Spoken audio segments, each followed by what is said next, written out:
तो सब बतिया बता के करब का हो तो ना बतेब का हो तहार तो तुमको बोलिए ना सहाला। सुनो बताओ तनी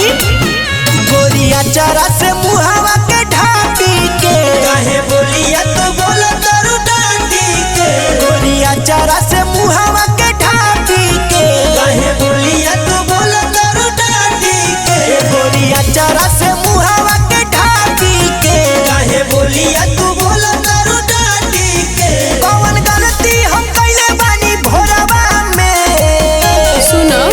आजा मारे लो जा जा के भोरवा में राजा सुते लो नचनिया के कोरवा में मजा मारे लो जा जा के भोरवा में राजा सुते लो नचनिया के कोरवा में। देखो तू ठीक नहीं खा करत तो कह तो कौन हमार बात निक लागल हां music by RP Chandan studio.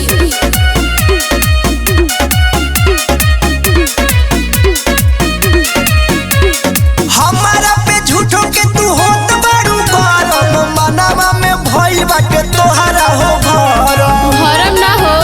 ई सही हो का सही है हमारा पे झूठो के तू होत बारू गरम मनवा में भइल बाटे तोहरा हो भरम काटो ताड़ा ओकरा सब जानी राजा करला तू खाली मन मानी राजा रहिले हम तोहरे अकोरवा में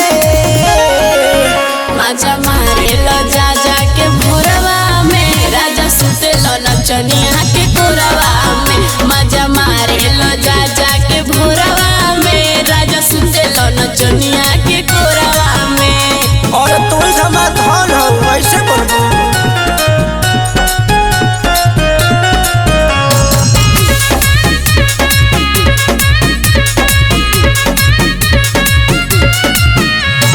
खिसी में पटक देलू लोटा का भइल बाटे हमर तोता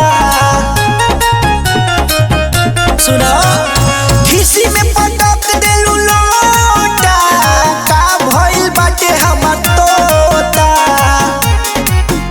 आरती चंदन सुनो रोशन हो दुख में पड़ल बट मान हो सने ही रहेल तारे जोरवा में